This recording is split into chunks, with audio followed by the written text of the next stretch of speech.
what is the spirit of war models, അതിൻ്റെ basic rationality, basic logic, ഇതൊക്കെ കേട്ടു. ഇനി ഇതാണ് ബേസിക്കലി സ്ട്രക്ചർ ഈസ് ഓവർ, കഴിഞ്ഞു. ഇനി ഇതിൻ്റെ ചില സ്ലൈറ്റ്ലി മോഡിഫൈഡ് ഫോംസ് ഉണ്ട്. സ്ലൈറ്റ്ലി മോഡിഫൈഡ് ഫോംസ്, അതിൽ ഒരെണ്ണമാണ് the structural V R. Structural V R ആ സ്ലൈഡിൽ നമ്മൾ കഴിഞ്ഞ നേരത്തെ പറഞ്ഞു നിർത്തിയതിൻ്റെ അടുത്ത സ്ലൈഡ് പ്ലീസ്.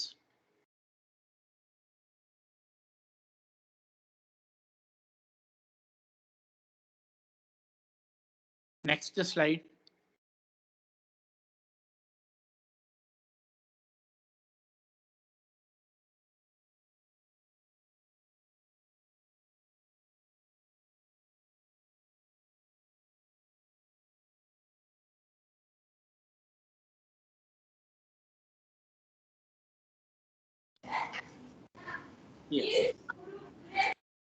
അപ്പോൾ അവിടെ ഇനി നമ്മൾ പറയാൻ പോകുന്ന ഈ വാറിൻ്റെ തന്നെ ചില ഡിവിയേറ്റഡ് ഫോംസ് ഉണ്ട്. ആ ഡിവിയേറ്റഡ് ഫോംസിൽ ഒരെണ്ണമാണ് what is called a structural VAR എന്ന് പറയുന്നത്. നൗ ഈ നമ്മൾ നേരത്തെ പറഞ്ഞ വാർ എന്ന് പറയുന്നത്, ഇപ്പം നമ്മൾ ജസ്റ്റ് പറഞ്ഞു നിർത്തിയ കൺവെൻഷണൽ വാർ, അത് ഓൺ റെസ്ട്രിക്റ്റ്, സിമ്പിൾ ഐഡിയാസ് ഉള്ളൂ, ചെറിയ ഐഡിയ മാത്രമേ ഉള്ളൂ ഇതിനകത്ത്. ഇപ്പൊ നമ്മൾ പറഞ്ഞു കഴിഞ്ഞത് it is unrestricted war.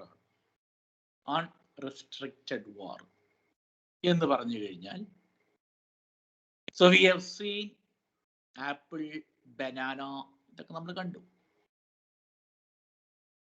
Now these variables are free to operate without any restrictions. Without any restrictions. നമ്മൾ earlier we have seen 4 interactions.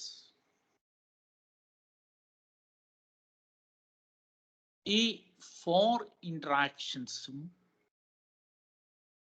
without any restriction, അതാണ് യൂഷ്വൽ വാർ. ഇവിടെ in the case of structured war, there are some imposed restrictions.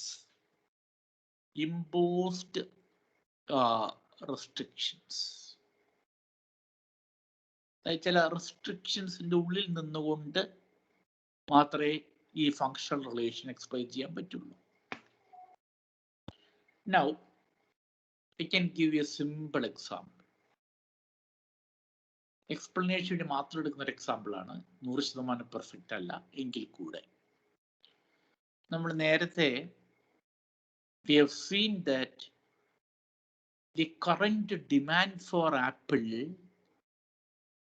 depends on previous demand for sale of apple plus previous sale of banana എന്ന് നമ്മൾ കണ്ടു. അത് നമ്മൾ free ആയിട്ട് അങ്ങോട്ടും ഇങ്ങോട്ടേക്ക് ഇന്ററാക്ഷൻ എടുത്തു.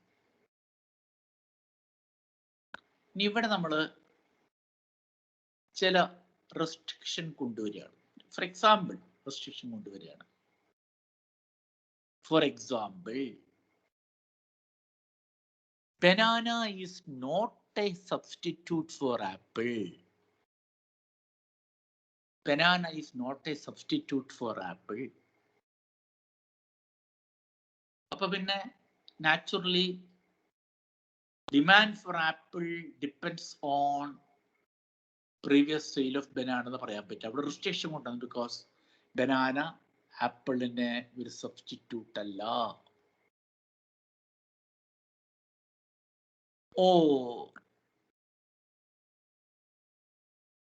if there is another restriction, for example, there should be only half quantity of banana compared to apple. Apple എത്രയുണ്ടെങ്കിലും ബനാന അതിന്റെ പകുതി സപ്ലൈ മാർക്കറ്റിൽ പാടുള്ളൂ. അനദർ റെസ്ട്രിക്ഷൻ ആയി. അപ്പോ നമ്മൾ ഈ എഴുതുന്ന നേരത്തെ എഴുതിയ രണ്ട് ഇക്വേഷൻ നമ്മൾ എഴുതി. ആ ഇക്വേഷൻസിന്റെ മുകളിലെ കുറെ കൺസ്ട്രെയിൻസ്, കുറെ റെസ്ട്രിക്ഷൻസ് കൊണ്ടുവന്നാൽ that becomes structural war. അല്ലെങ്കിൽ കുറച്ചുകൂടെ സിംപ്ലിഫൈ ചെയ്ത് പറയുകയാണെങ്കിൽ റെസ്ട്രിക്റ്റഡ് വാർ ആണ് സ്ട്രക്ചറൽ വാർ. റെസ്ട്രിക്റ്റഡ് വാർ നമ്മൾ കഴിഞ്ഞ സമയത്ത് കണ്ടത് അൺറെസ്ട്രിക്റ്റഡ് വാർ ആണ്. അവിടെ നമ്മൾ അൺറെസ്ട്രിക്റ്റഡ് പ്രത്യേകിച്ച് വാക്ക് ഉപയോഗിച്ച് പറയുന്നില്ല, ബട്ട് ഇറ്റ് ഈസ് അൺറെസ്ട്രിക്റ്റഡ്. ഇതാണ് റെസ്ട്രിക്റ്റഡ് വാർ. അപ്പോ ഈ റെസ്ട്രിക്റ്റഡ് വാർ ഉണ്ടാകുമ്പോൾ you can go for a solution, you can go for a best solution only within that constraint, only within that constraint. This is the idea. അപ്പൊ model കുറെ കൂടെ complicated ആയി. ഈ constraints incorporate ചെയ്യണം. ഇപ്പൊ ഈ വാർ മോഡലില് നമ്മള് നേരത്തെ കണ്ട ഇക്വേഷണൽ റെസ്ട്രിക്ഷൻസ് ഒന്നുമില്ല. ഇവിടെ നമ്മൾ റെസ്ട്രിക്ഷൻസ് കൊണ്ടുവരേണ്ടി വരും. കൺസ്ട്രെയിൻറ്റ്, നമ്മൾ മൈക്രോ എക്കണോമിക്സിലൊക്കെ കേൾക്കുന്ന ഒരു വാക്കുണ്ട് കൺസ്ട്രെയിൻറ്റ് ഓപ്റ്റിമൈസേഷൻ എന്ന് നമ്മൾ പഠിക്കുന്നുണ്ട്. അതേപോലെ ഇവിടെ കൺസ്ട്രെയിൻറ്റ് സൊല്യൂഷൻ ആണ് വരുന്നത്. നൗ യു മേ ആസ്ക്, ഇത് എവിടെയാണ് റെലവൻ്റ് ആകുന്നത് എന്നുള്ളത്. ഇത് എവിടെയാണ് റെലവൻ്റ് ആകുന്നത്? ഇത് റെലവൻ്റ് ആകുന്നത് in the case of policy variables. Policy variables. Policy variables. It may be a monetary policy variable. It may be a fiscal policy variable. Now I can give you an example. ഇപ്പോഴത്തെ present setup ഒരു example എടുക്കുകയാണെങ്കിൽ, the distribution of COVID vaccine, the distribution of COVID vaccine. COVID vaccine രണ്ട് തരത്തിൽ distribute ചെയ്യാം. Unrestricted distribution, unrestricted distribution. What is unrestricted distribution? Production point ചെയ്ത് ചോദിക്കുന്ന അവർക്കൊക്കെ കൊടുക്കുക. First come first serve. That is unrestricted. But if there is a condition,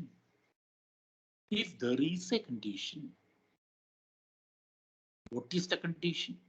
For example, 10 unit vaccine കൊടുക്കുമ്പോൾ അതിൽ 6 unit government ഹോസ്പിറ്റലിനാവണം. That is a restriction. That is a restriction. അപ്പോൾ അവിടെ ഒരു കണ്ടീഷൻ, ഈസി ഫ്രീ ഡിസ്ട്രിബ്യൂഷൻ പറ്റില്ല. 10 6 ഗവൺമെന്റിന് പോകണം, 4 പ്രൈവറ്റിന് distribution കിട്ടുള്ളൂ. It is A restriction. അത് ഞാൻ പറഞ്ഞത് പോളിസി റെസ്ട്രിക്ഷൻസിലാണ്, പോളിസി വേരിയബിളുകളിലാണ് ഈ റെസ്ട്രിക്ഷൻസ് പലപ്പോഴും നമ്മൾ കൊണ്ടുവരാറുള്ളത്. പോളിസി വേരിയബിളുകളിൽ ഇത് ഇൻകോർപ്പറേറ്റ് ചെയ്യുന്നതാണ് സ്ട്രക്ചർ വാർ എന്ന് പറയുന്നത്. And if I just tell you one example, ഇതിൻ്റെ ഒരു എക്സാമ്പിൾ ഇന്ത്യയിൽ നടന്നിട്ടുള്ളത് പറയുകയാണെങ്കിൽ, a study was conducted by Indian Railways about 6 years back. It was for deciding the railway timetable. അപ്പോൾ അതായത് അവര് it's A very interesting model. ഒരു Indian economic ജേർണലിൽ വന്നതാണ് ഈ വാറിൻ്റെ ഒരു അപ്ലിക്കേഷൻ, റെസ്ട്രിക്റ്റഡ് വാർ ഉപയോഗിച്ചിട്ട്. അപ്പൊ അവിടെ വാർ എന്ന് പറയുന്ന മാട്രിക്സ് ഒക്കെ ഒരു എഴുതിയിട്ടുണ്ട്, റവന്യൂ മാക്സിമൈസ് ചെയ്യുക, അതൊക്കെ ഓഫ് കോഴ്സ്. അപ്പൊ അവിടെ ചില കണ്ടീഷൻസ് പറയുകയാണ്. കണ്ടീഷൻസ് എന്താണ്? ഒന്ന്, ടൈം കൺസ്ട്രെയിന്റ് ഉണ്ട്. ഒരു train at what time it should start travel. For example, ഡൽഹിക്ക് പോകുന്ന ട്രിവാൻഡ്രത്ത് നിന്നുള്ള train at what time should start from Trivandrum? അതിന് റെയിൽവേക്ക് ചില കൺസിഡറേഷൻസ് ഉണ്ട്. വല്ലാതെ മിഡ് നൈറ്റിൽ ട്രെയിൻ സ്റ്റാർട്ട് ചെയ്യില്ല, ബിക്കോസ് പാസഞ്ചേഴ്സിന് വരണം, റെയിൽവേ സ്റ്റേഷൻ എത്തിപ്പെടണം. സോ ദർ ഇസ് അപ്പൊ അവർക്ക് ചില പാറ്റേൺസ് ഒക്കെ ഉണ്ട്, ടൈം ഷെഡ്യൂൾസ് ഉണ്ട്. At what time it should reach Delhi, അവിടെ ഈ കാര്യം വരുന്നുണ്ട്. മിഡ് നൈറ്റിൽ ട്രെയിൻ ചെല്ലത്തക്കത്തിൽ ഐഡിയ ഉണ്ടാക്കില്ല. അപ്പൊ ചിലപ്പോൾ ഇവിടെ ടൈം കറക്റ്റ് ചെയ്യുമ്പോൾ അവിടുത്തെ ടൈം ശരിയാവില്ല. സോ അപ്പൊ ഇവിടെ ഞാൻ പറഞ്ഞു വരുന്ന വെച്ച് കഴിഞ്ഞാല് ഈ സ്പിരിറ്റുകളൊക്കെയാണ് ഇനി നമ്മളുടെ സ്ട്രക്ചറൽ ഇക്വേഷൻ മോഡലിംഗിൽ പറയാം. അതുകൊണ്ടാണ് ഞാൻ ഐഡിയ ലിങ്ക് ചെയ്യാനുള്ള കാര്യം. പിന്നെ food availability, that is again important in a train. ഉച്ചനേരത്തെ എല്ലാ ട്രെയിനുകളും ഏതെങ്കിലും മെയിൻ സ്റ്റേഷനിലെത്തും to get the food for the passengers. അപ്പൊ അവിടെ you cannot fix a time table. തോന്നിയ പോലെ ഷെഡ്യൂൾ ഉണ്ടാക്കാൻ പറ്റില്ല. There are a number of constraints to be satisfied. Similarly, as you know, in an economy, there are different types of restrictions. Monetary policy restrictions and fiscal policy restrictions and ഒരുപാട് പോളിസികളുണ്ട്. ഈ പോളിസികളിൽ ഉള്ളിൽ നിന്നുകൊണ്ട് constraint optimisation നമ്മൾ പലപ്പോഴും പറഞ്ഞുകൊണ്ടിരിക്കുന്ന that same idea is applicable here also in the case of structured war എന്ന് പറയുന്നതിനകത്ത്. അപ്പോൾ I hope you got a very fairly good idea about what is a structured war എന്ന് പറയുന്നത്. സിമ്പിളായിട്ട് പറഞ്ഞു കഴിഞ്ഞാൽ ഓരോ വേരിയബിളിൻ്റെ ബിഹേവിയറിനും കുറെ കൺസ്ട്രെയിൻസ് കൊണ്ടുവരുന്നതാണ് സ്ട്രക്ചർ വാർ എന്ന് പറയുന്ന idea. Then comes next type of war. Next one. അടുത്ത സ്ലൈഡ് എടുത്ത്. Now next type of war, it is called Bayesian war. It is based on Bayes theorem. ഈ ബേസ് തിയറത്തിന്റെ അതൊക്കെ നിങ്ങൾ ഈ ബേസ് തിയറം നിങ്ങൾ പഠിച്ചു കാണും, BA ക്ലാസ്സിലൊക്കെ പഠിക്കുന്നുണ്ട്. ബേസ് തിയറംസ് പ്രോബബിലിറ്റിയുടെ കൂടെ പഠിക്കുന്നുണ്ട്. ഈ ബേസ് തിയറത്തിന്റെ ലോജിക് ഇത്രയേ ഉള്ളൂ. It is the determination of probability values. Then what is the idea? It is very clearly written there. Autoregressive model, Bayesian war, BVAR, അവിടെ സ്ലൈഡിൽ പറയുന്നുണ്ട്, differs with the standard war model that the model parameters are treated as random variables with the prior probabilities rather than fixed values. ചുരുക്കി പറയുകയാണെങ്കിൽ അതൊരു complicated ആണ്. Idea മാത്രം മനസ്സിലാക്കി വെച്ചാൽ മതി. ബേസിക് ഐഡിയ ഇത്രയേ ഉള്ളൂ. വാല്യൂസ് എല്ലാം തന്നെ subject to the probability values, അല്ലെങ്കിൽ ഡിറ്റർമിനിസ്റ്റിക് അല്ല എന്നർത്ഥം. സിമ്പിളായിട്ട് പറയുകയാണെങ്കിൽ ഡിറ്റർമിനിസ്റ്റിക് അല്ല. What is, for example, what is the current sale of apple, നമുക്ക് അല്ലെങ്കിൽ വാട്ട് വാസ് ദ പ്രീവിയസ്, ഇതൊന്നും കൃത്യം വാല്യൂ ആയിട്ട് പറയാൻ പറ്റില്ല. It is related attached to probability value. അതിൻ്റെ പ്രോബബിലിറ്റി എത്രയാണെന്ന് അറിഞ്ഞിട്ട് വേണം ആ വാല്യൂ എത്രയാണെന്ന് കണ്ടുപിടിക്കാനായിട്ട്. ഇതാണ് ബേസ് തിയറം. അത്ര ഐഡിയ അത്ര ആവശ്യമുള്ളൂ, കാരണം അത് വളരെ കോംപ്ലിക്കേറ്റഡ് ആണ്. നമുക്ക് ആവശ്യമില്ല എന്താണ് ഈ ബേസ് തിയറത്തിൻ്റെ ലോജിക്ക് എന്താണെന്ന് ഒന്ന് അറിയേണ്ട കാര്യം മാത്രമേ ഉള്ളൂ. That is about the Bayesian VAR model. ഇത് വാറിൻ്റെ പിന്നീട് വന്നിട്ടുള്ള കുറേ വേർഷൻസിനെ കുറിച്ചാണ് പറയുന്നത്. നെക്സ്റ്റ് വൺ, അടുത്തത്. നൗ അടുത്ത സ്ലൈഡ് പ്ലീസ്.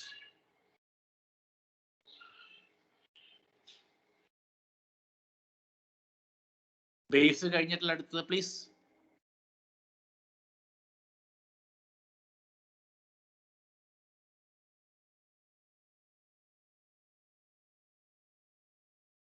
കിട്ടുന്നില്ലേ?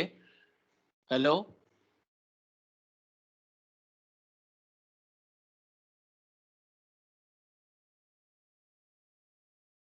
കേൾക്കാമോ?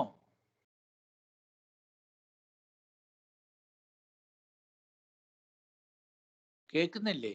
ഹലോ, കേൾക്കാൻ സാറേ. അനുമിസ് കേൾക്കാൻ പറ്റുന്നുണ്ടോന്ന് അറിയില്ല. കേൾക്കുന്നുണ്ട്. ബേസ് കഴിഞ്ഞിട്ട് അടുത്ത സ്ലൈഡ്, ഇപ്പൊ ഉള്ള slide, next slide. Yes, you are right. Now we have out of sample war. വാറിന്റെ വേറൊരു വേരിയേഷൻ ആണ് in sample and out of sample VAR എന്ന് പറയുന്നത്. Now it is again we use it a version.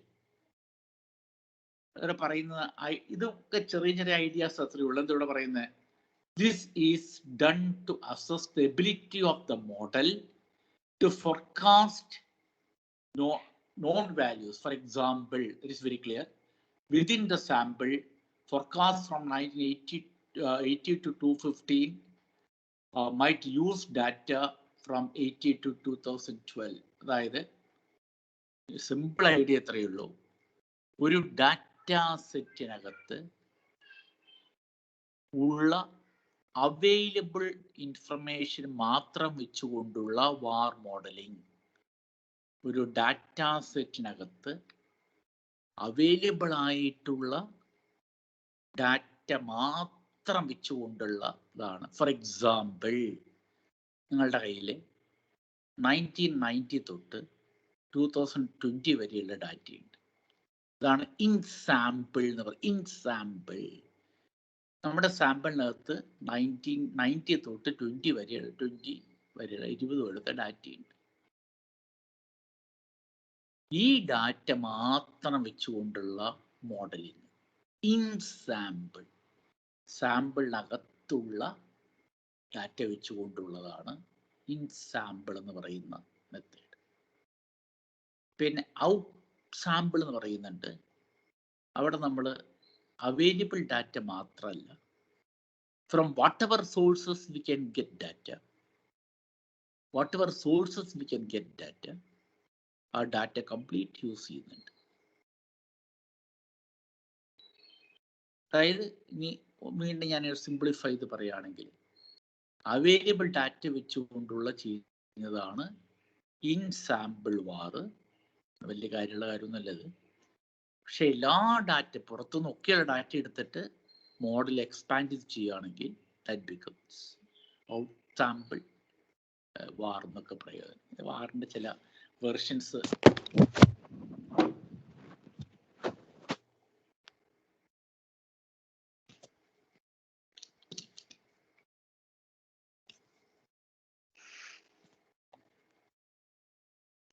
Hello, കേൾക്കുന്നില്ലേ? Hello, കേൾക്കാം സാറേ. കേൾക്കാം സാറേ. എന്തൊരു ബ്രേക്ക് വന്ന വിളി തോന്നുന്നു ചോദിച്ചത്. അപ്പോൾ ഇതാണ് ചില വാറിൻ്റെ ചില എക്സ്പ്ലനേഷൻ. അത്ര വലിയ കാര്യമുള്ള കാര്യങ്ങളൊന്നുമല്ല. So these are some structure VAR, Bayesian VAR എന്നൊക്കെ പറയുന്നതിനെ നമ്മൾ ഡിവൈഡ് ചെയ്യുന്നുണ്ട്. So with this, we come to the end of war modeling. War modeling ന്റെ essential കാര്യങ്ങളൊക്കെ നമ്മൾ എല്ലാം സ്പിരിറ്റ് എല്ലാം പറഞ്ഞു കഴിഞ്ഞു. ഇനി ഇതിനോട് റിലേറ്റ് ചെയ്ത് കിടക്കുന്ന next idea, that is structural equation modeling ആണ്. Of course structural equation modeling, it is not in your syllabus.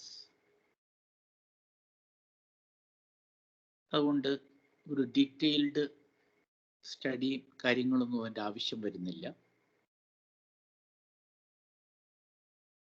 പക്ഷെ ഇന്നിപ്പോൾ particularly those who are doing research, they widely talk about structural equation modeling. And some scholars, some students confuse structural equation modeling as the same as simultaneous equation model or war model. It is not so. Structural equation modeling war model ആണോ എന്ന് ചോദിച്ചാലല്ല, simultaneous equation model ആണോ എന്ന് ചോദിച്ചു കഴിഞ്ഞല്ല. എന്നാൽ ഇവയൊക്കെ തമ്മിൽ ബന്ധമില്ലേ എന്ന് ചോദിച്ചു കഴിഞ്ഞാൽ ബന്ധമുണ്ട്. So we shall just see, of course it is not in your syllabus, പക്ഷേ ഇത് മൂന്നും ഇന്റർ റിലേറ്റഡ് ആയതുകൊണ്ടാണ് ഞാൻ അതിനെ കുറിച്ച് കൂടെ ഒന്ന് ജസ്റ്റ് പറയുന്നത്. Again, before I move on to the basic idea of structural equation models, do you have any doubts or any clarification on the war models?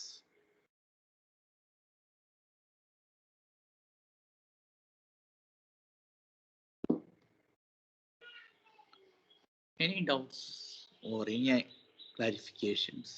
Or as I used to ask always, did you get some idea about war models? Yes, sir. Okay. ഞാൻ വീണ്ടും വീണ്ടും ചോദിക്കുന്നത് അത്രയും complicate, നിങ്ങൾ book എടുത്ത് വായിച്ചു നോക്കുമ്പോഴാണ് how complicated and how confusing it is എന്നുള്ളത്. അതിൻ്റെ കാരണമുള്ളത്, അതിന് ലിറ്ററേച്ചർ ഇപ്പോഴും ഇതൊക്കെ നല്ല ലിറ്ററേച്ചർ വന്നു തുടങ്ങിയിട്ടേ ഉള്ളൂ. അതുകൊണ്ട് പലപ്പോഴും ഈ ഒരു ലാക്ക് ഓഫ് ക്ലാരിറ്റി ടോപ്പിക്കുകളിലൊക്കെ ബുക്കുകളിൽ, ഈവൻ ഫോർ ഗുജറാത്തിയുടെ ബുക്കിൽ പോലും പറയുന്നുണ്ട്. Okay, hope as you set, hope you got some idea about VAR models or even. പക്ഷേ ഞാൻ നിങ്ങൾ വാറിനുള്ള എന്തായാലും ശരി എല്ലാം മനസ്സിലായി എന്ന് പറഞ്ഞാൽ ഞാൻ ഫുള്ളി അഗ്രി ഇല്ല. കാരണം അത് വായിക്കണം, നിങ്ങൾ ബുക്ക് എടുത്ത് വായിച്ച് നോക്കണം. മാത്രമല്ല വാറിലൊക്കെ വേറെ പ്രത്യേകത കൂടിയുണ്ട്, നമ്മൾ ചെയ്ത് നോക്കണം. നമുക്ക് ചെയ്യാന്ന് പറയാൻ കമ്പ്യൂട്ടർ പ്രോഗ്രാമിലേ ചെയ്യാൻ പറ്റുള്ളൂ. അത് ചെയ്തും കൂടെയും കഴിയുമ്പോഴേ ഇത് എന്താണ് ഇതിൻ്റെ ആക്ച്വലി എന്നുള്ള ഇത് വരുന്നുള്ളൂ. പക്ഷെ ഓഫ് കോഴ്സ് അതിപ്പോൾ റിസർച്ച് ചെയ്യുമ്പോഴേ ആവശ്യം വരുന്നത് ചെയ്യേണ്ട ആവശ്യമൊക്കെ വരുള്ളൂ. പക്ഷേ ഇത് എവിടെയാണ് ഉപയോഗിക്കുന്നത്, എന്താണ് ഇതിൻ്റെ സ്പിരിറ്റ്, എന്താണ് ഇതിൻ്റെ റിലേഷൻ, ബേസിക് സ്റ്റെപ്സ് എന്താണ്, all these things I M explaining. Okay, now we shall go for some idea about structural equation modeling. Now, again you should have a clarification. Structural equation modeling എന്ന് പറയുന്ന ഒരു single technique അല്ല. It is a combination of different situations. A combination of different situations. ഇതിനെ in management science, it is almost the same as dynamic programming. Almost the same as dynamic programming. So what is the spirit behind it. Now, the spirit behind it, if you take a simple example,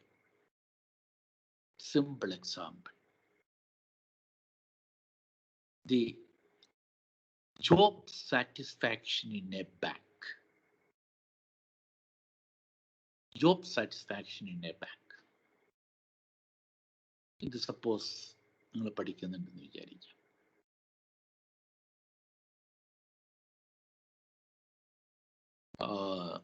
ഈ job സാറ്റിസ്ഫാക്ഷൻ്റെ bank പഠിക്കുമ്പോൾ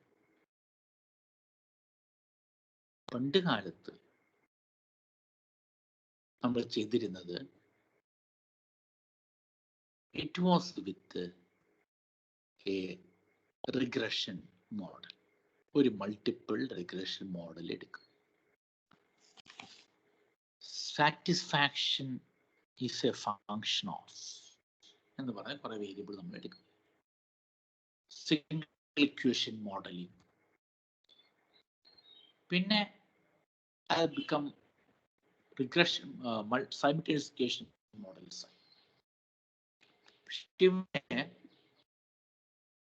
The real idea of satisfaction for a bank employee depends on many dimensions. For example, the monetary dimension. എന്ത് salary കിട്ടുന്നുണ്ട് എന്നുള്ളത്. Then employer-employee relations. What is your relation with the senior officers? What is the working environment?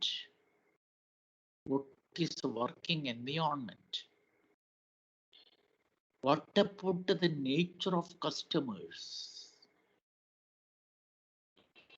ഇങ്ങനെ we can call it as it is multi-dimensional.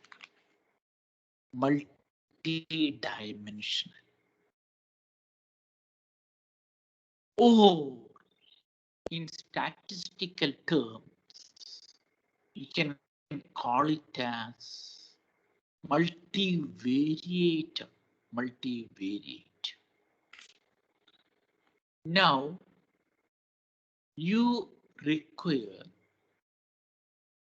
a consolidated picture of all these factors. പിന്നെ അതിനകത്ത് പറയുന്നൊരു factor ഉണ്ട്, external shocks, internal shocks. External shock, internal shock എന്നൊക്കെ പറഞ്ഞു കഴിഞ്ഞാൽ അത് temporary ആയിട്ടുണ്ടാകുന്ന ചില issues. If you take one example, ഇപ്പോൾ ഈ കോവിഡ് വന്നതിന് ശേഷം there is employment loss.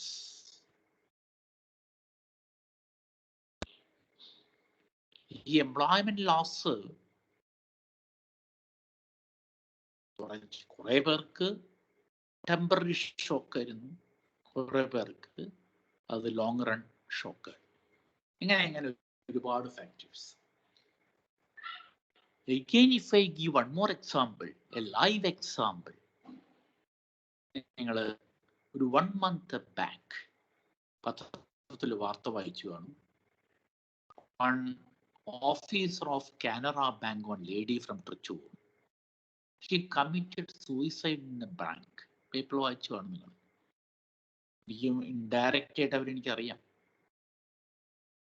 She was an engineer basically. Thrissur engineering കോളേജിൽ engineering പഠിച്ചിരുന്നതാണ്. Later she joined as officer in a nationalized bank. അവസാനം ബാങ്കിന്റെ ടാർഗറ്റ്സ് താങ്ങാൻ പറ്റാതെ 1 month back she committed suicide. That too inside the bank. പത്രത്തിൽ വായിച്ചതാണ്. Because of pressure. ഇങ്ങനെ ഒരുപാട് dimensions which are quantifiable and non-quantifiable, which are parametric and non-parametric. ഇതെല്ലാം ഇവിടെ consolidate എടുത്ത് model ചെയ്യുന്നതിനെയാണ് we call it as structural equation model. അല്ലെങ്കിൽ it reflects the complete structure of an organization. Complete structure of an organization. Either it can be different from simultaneous equation model. The main difference എന്ന് പറയുന്നത് simultaneous equation model we assume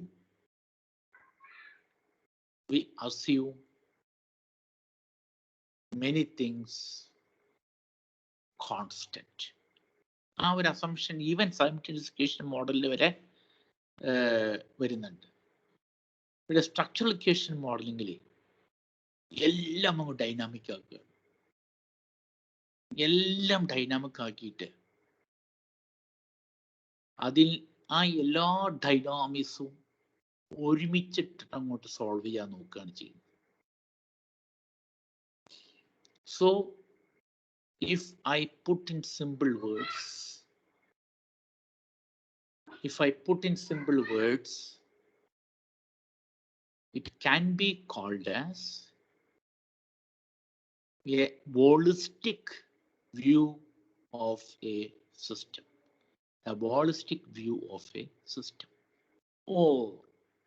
ഇനി ഇതിനെ കുറച്ചുകൂടെ നമ്മളൊരു economics ഭാഷയിലേക്ക് കൊണ്ടുവന്നു കഴിഞ്ഞാൽ you can call it as a systems approachനോട് ഏറെക്കുറെ ചേർന്ന് വരുന്ന ഒന്നാണ് എന്ന് പറയും.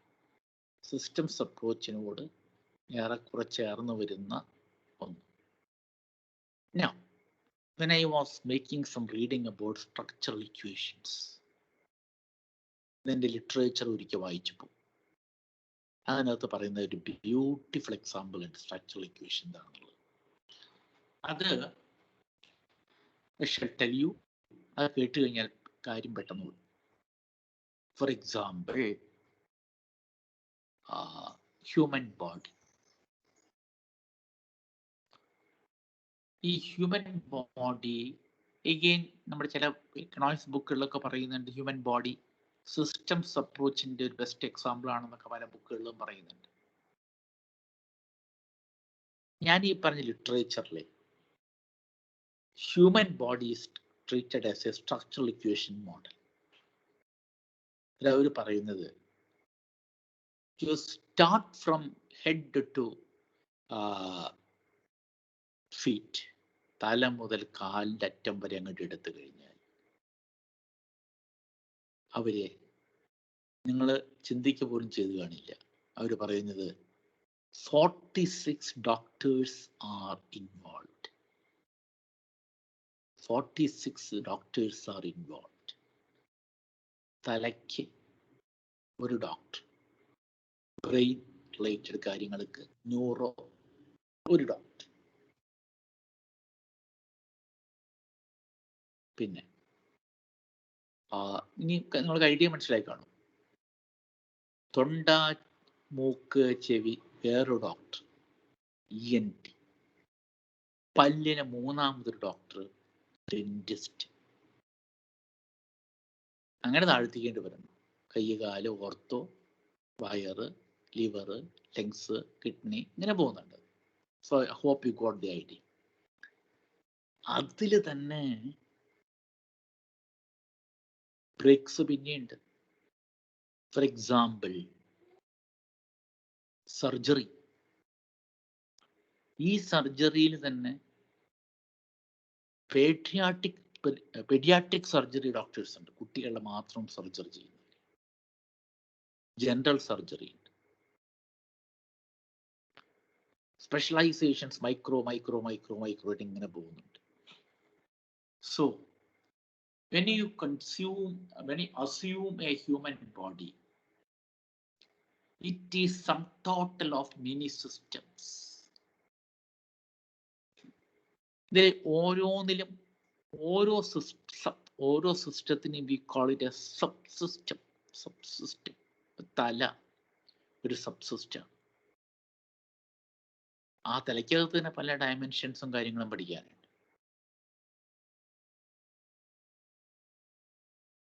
കണ്ണ്, ഐ, അത് വേറെ ഡയമെൻഷനാണ്. അപ്പോ കണ്ണ് ഒരു സിസ്റ്റം, തല വേറെ സിസ്റ്റം, കാല് വേറെ സിസ്റ്റം, ഇങ്ങനെയായിട്ട് പോകുന്നു. ഈ സിസ്റ്റംസ് എല്ലാം കൂടെ കൺസോളിഡേറ്റ് ചെയ്ത് ഒരു കാഴ്ചപ്പാട് എന്നുള്ളത് നിങ്ങളുടെ മുമ്പിൽ ചിന്തിക്കാന്നുണ്ടെങ്കിൽ ഇറ്റ് ഈസ് സ്ട്രക്ചറൽ ഇക്വേഷൻ എന്ന് പറയുന്നത്. ഓരോന്നിനും സെപ്പറേറ്റ് ഇക്വേഷൻസ്. പക്ഷെ ആ ഇക്വേഷന് പ്രത്യേകതയുണ്ട്. Not only quantifiable variables, qualitative variables are also included in it. Your behavioral patterns are included in it. അതുകൊണ്ടൊക്കെയാണ് ഈ സ്ട്രക്ചറൽ ഇക്വേഷൻ മോഡൽ പോപ്പുലർ ആവാനുള്ള കാരണം. ഇപ്പോൾ behavioural science is become very popular. പലപ്പോഴും performance depends not only on quantitative factors but on the behaviour factor also. നിങ്ങൾക്കറിയാം, കഴിഞ്ഞ 1-2 കൊല്ലങ്ങളിൽ ഇക്കണോമിക്സിന് also മനം കിട്ടിയത് തന്നെ ബിഹേവിയറൽ സയൻസിൽപ്പെട്ടവർക്കാണ്. അപ്പം ഇതാണ് what is called a structural equation മോഡലിന്റെ സ്പിരിറ്റ്. അതിനകത്ത് അത് എല്ലാം ക്യാപ്ചർ ചെയ്യാനുള്ള ഒരു പ്രൊവിഷൻ അതിനകത്തുണ്ട്. ഫോർ എക്സാമ്പിൾ, ഞാൻ ആ ബുക്കിൽ പറയുന്ന സ്ട്രക്ചറൽ മോഡലിന്റെ ഹ്യൂമൻ ബോഡിയുടെ എക്സാമ്പിൾ പെട്ടെന്ന് മനസ്സിലാവും അതുകൊണ്ട് പറയാൻ കാര്യം. അതിനകത്ത് പറയുന്നുണ്ട്, നിങ്ങളുടെ കണ്ണിന്റെ മുമ്പിൽ കൂടെ എന്തെങ്കിലും ഒന്ന് പാസ് ചെയ്ത് കഴിഞ്ഞാൽ പെട്ടെന്ന് കണ്ണടയും. നമ്മുടെ it is A protection given for your eye. It is a protection given for your retina. അതാണ് നിങ്ങൾ പെട്ടെന്ന് കണ്ണ്. സോ ഒരു സ്ട്രക്ചറൽ മോഡലോട് വർക്ക് ചെയ്യുന്നുണ്ട്. There is communication between eye and your head and brain. There is a clear communication. Oh, when you drive a vehicle, it is a structural equation model. ഒരു വണ്ടി ഓടിച്ചു പോകുന്നു. Within seconds and seconds, you take hundreds of decisions. നിങ്ങൾ drive ചെയ്ത് പോകുന്നു, ഫ്രണ്ടിൽ നിന്ന് ഒരു കാറ് വരുന്നുണ്ട്, ഇമ്മീഡിയറ്റ്ലി നിങ്ങൾ കാൽക്കുലേറ്റ് ചെയ്യാണ് നമുക്ക് കടന്നു പോകാനുള്ള ഗ്യാപ്പ് ഉണ്ടോ, ആ വരുന്ന കാറിന്റെ സ്പീഡ് എത്രയ്ക്കുണ്ട്, നമുക്ക് ഓവർടേക്ക് ചെയ്യാൻ പറ്റൂ. All these അതിലാണ് നമ്മൾ ഇമ്പൾസ് ഫങ്ഷൻസ് പറയും. സ്റ്റാറ്റിസ്റ്റിക്കലി ഇംപ്ലസ് ഫങ്ഷൻസ് ഏതാ പറയും? ഞാൻ പറയാൻ കാരണം impulse response is very important in structural equation models. Structural equation model വളരെ ഇമ്പോർട്ടൻ്റ് ആണ്. Impulse response function. ഈ ഇംപൾസ് റെസ്പോൺസ് ഫങ്ഷൻ എന്ന് പറയുന്നത് it is a statistical term ആണ്. അതായത് reactions to signals. It is very clear in an economy also. And I link this with the idea with economics. For example, നിങ്ങളുടെ കാലത്ത് share market, those who are interested in the share market, നിങ്ങൾ കണ്ടു കാണും, share market തകർന്ന് തരിപ്പണായി എന്ന് പറഞ്ഞു. If you are a close observer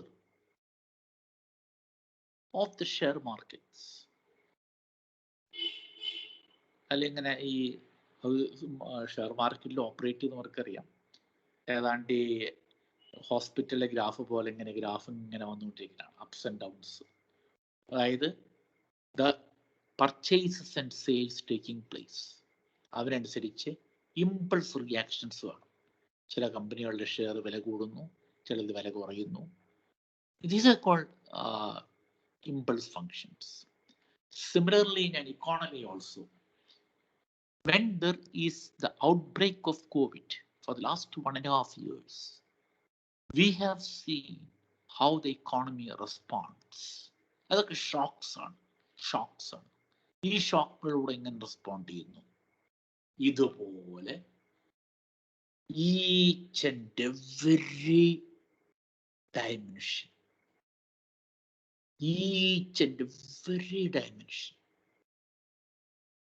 cover ചെയ്തുകൊണ്ടിരിക്കുന്ന modelling ആണ് വാട്ട് ഈസ് കോൾഡ് ആസ്. അതിനകത്ത് വേറൊരു വേരിയബിൾ കൂടി വേണമെങ്കിൽ ഇമ്പൾസ് റെസ്പോൺസ് ഫംഗ്ഷൻ പറഞ്ഞതുപോലെ തന്നെ പറയാവുന്ന മറ്റൊരു ഡയമെൻഷനാണ് latent variable. LATENT, latent variable. You my doubt what is latent variable. Latent variable എന്ന് പറയുന്നത് it is an unobservable phenomena is made observable phenomena based on the available information. അതായത് വേറെ തരത്തിൽ പറയുകയാണെങ്കിൽ നമുക്ക് ഒരു കാര്യം അറിയും, പക്ഷെ ആ കാര്യം അറിയാനുള്ള ഇൻഫർമേഷൻ നമ്മുടെ കയ്യിലില്ല. We don't have that information directly.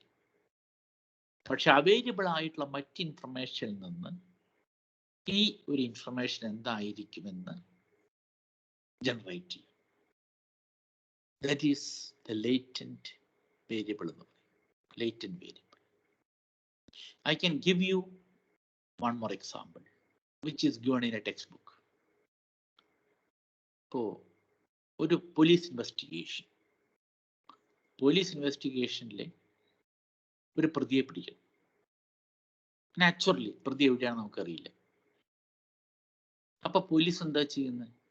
As you have seen in the criminal investigations, police related information search ചെയ്യും. Related ആയിട്ട് information. From that information, they'll be able to move to the original person behind it. അപ്പോ ഒരു particular പ്രതി എവിടെ പോയിന്ന് അറിയില്ല. അതാണ് നമ്മുടെ ടാർഗറ്റ്. പ്രതിയാണ്, എവിടെ പോയിന്ന് അറിയില്ല. Information is not available. But based on the other related information available, അതിനെ വെച്ചുകൊണ്ട് ട്രേസ് ചെയ്ത് പോകുന്നത് എവിടെ ആയിരിക്കാം.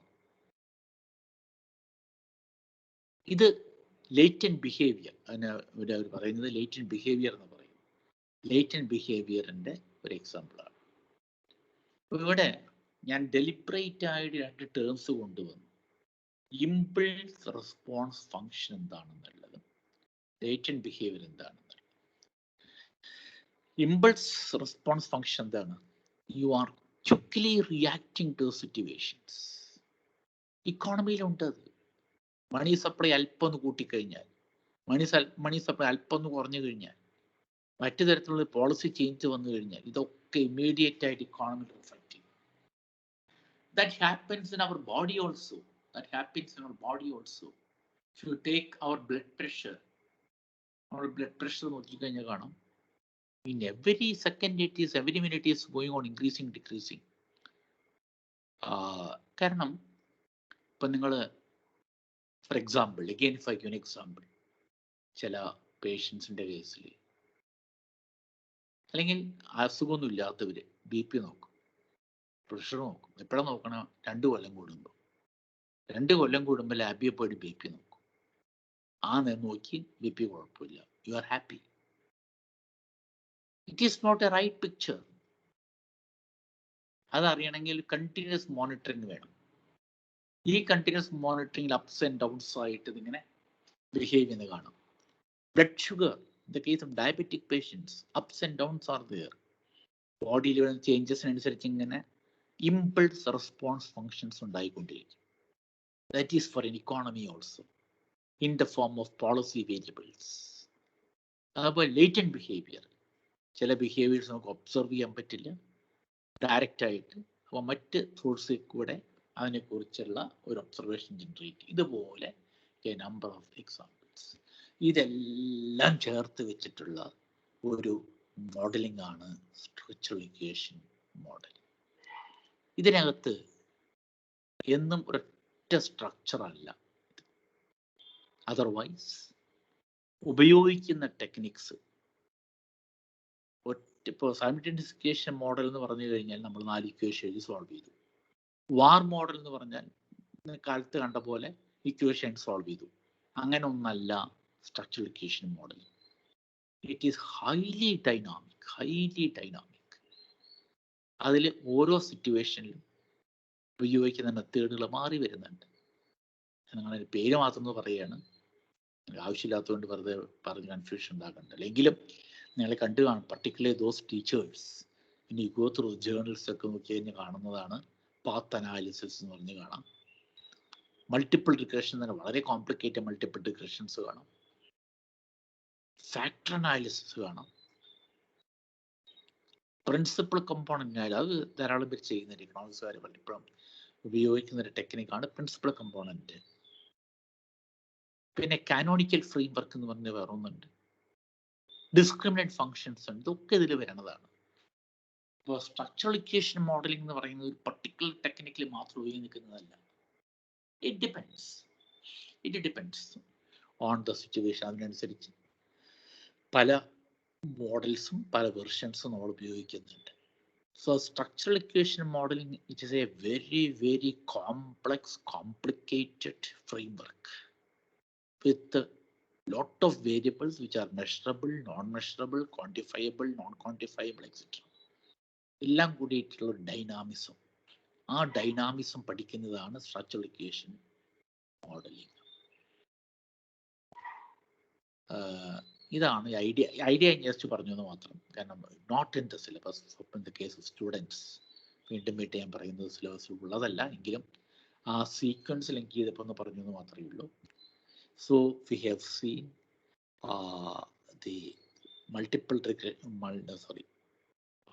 simultaneous equation system kandu, VAR kandu, pinne just idea about what is structural equation model idea പറഞ്ഞു. ഇതെല്ലാം ഞാൻ പറയാൻ കാരണം particularly those who are doing research and in the case of teachers ഇതൊക്കെ നിങ്ങൾ പലപ്പോഴും you are doing all these techniques in your research, പക്ഷേ apparently you feel that ഇതെല്ലാം ഒരേപോലെ തോന്നും, കാണുമ്പോൾ തോന്നും എല്ലാ റെക്കോർഡും ഒരേപോലെ ഇരിക്കുന്നു. പക്ഷെ അതിൻ്റെ മാത്തമാറ്റിക്കൽ ഫോർമുലേഷനിൽ സ്റ്റാറ്റിസ്റ്റിക്കൽ ഫോർമുലേഷനിൽ there are some differences, slight differences ഉണ്ട്. and it all depends on which context, what technique you are using, in which context, what technique you are using, which requires not only the theoretical knowledge but also good amount of experience also.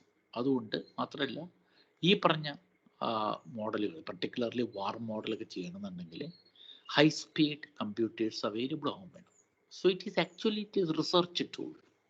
ഇപ്പോൾ in the case of students ഇപ്പോൾ അവർക്ക് പരീക്ഷ maximum ചോദിക്കാവുന്നത് what is a VAR model, what are features of VAR model, അങ്ങനെയുള്ള കാര്യങ്ങളേ ഉള്ളൂ. Which I explain to you. Book വെച്ച് എഴുതാം, പരീക്ഷ എഴുതാവുന്ന കാര്യങ്ങളേ ഉള്ളൂ. പക്ഷേ when you come to its application, it depends on for what problem you are doing it, what type of problem you are looking into it, what type of war you have to fit.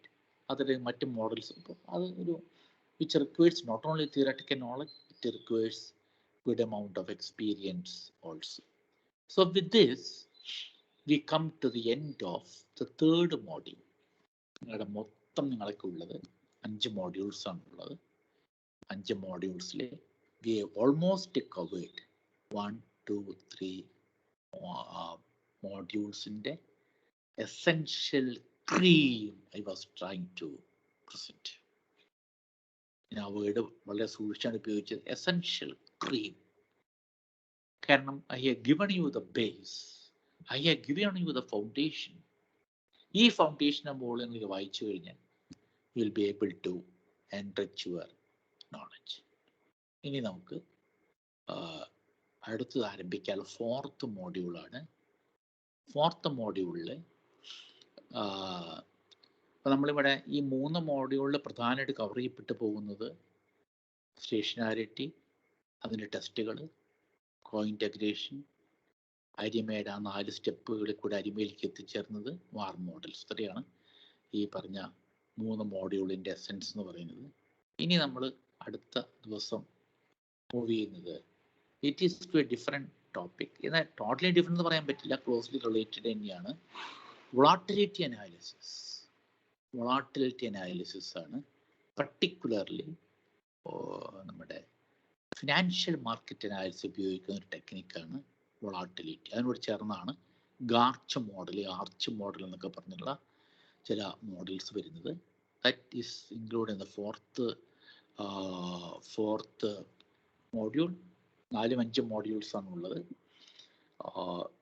And what I plan, നമ്മൾ class തുടങ്ങിയപ്പോൾ the idea what in our mind towards, and as suggested by the department teachers also, ഒരു 10 ദിവസത്തെ class കൊണ്ട് തീർക്കുക എന്നുള്ള, 10 ദിവസത്തെ class കൊണ്ട് ഒരു ഫെയർലി ഗുഡ് ഐഡിയ കുട്ടികൾക്ക് കൊടുക്കുക, അവർക്ക് എക്സാം എഴുതാനുള്ള ഒരു ഫുട്ടിങ് കൊടുക്കുക. അതുപോലെ തന്നെ I know teachers are also attending, അപ്പോൾ അവർക്കും some footing. Not only that those are doing research ഇതിൻ്റെ യൂസിനെ കുറിച്ച്, ഇങ്ങനെയുള്ള കാര്യങ്ങളാണ് ഒരു 10 days എന്നുള്ളത് നമ്മൾ ടാർഗറ്റ് ചെയ്തിരുന്നത്.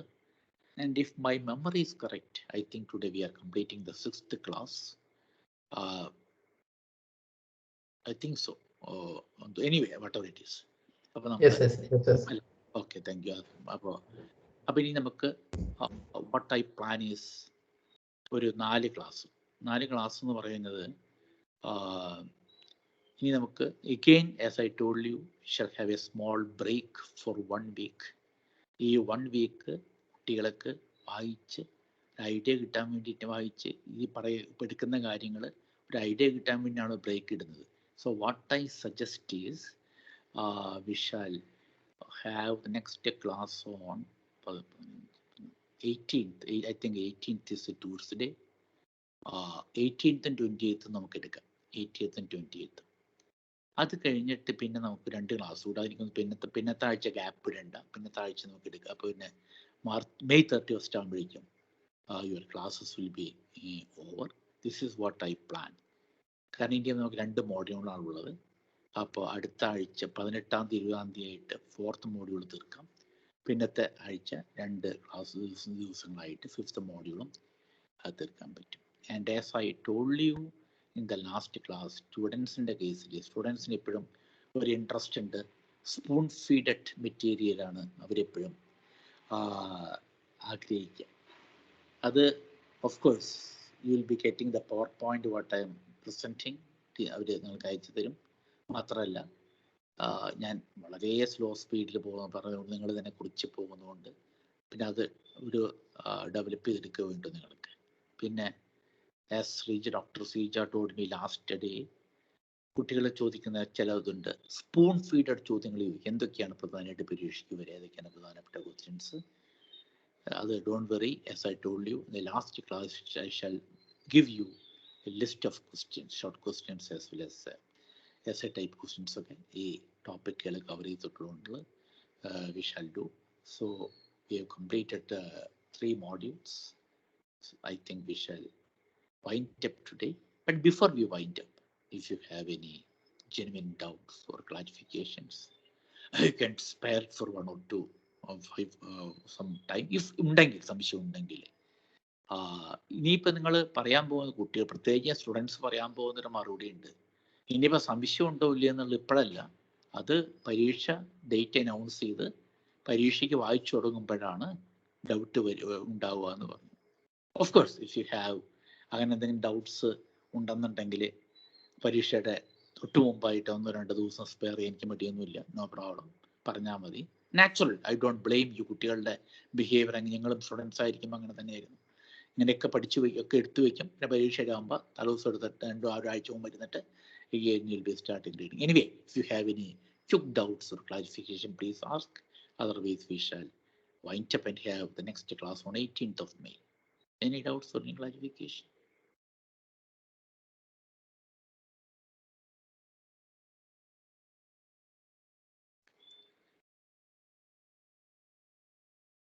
Okay, so we shall wind up.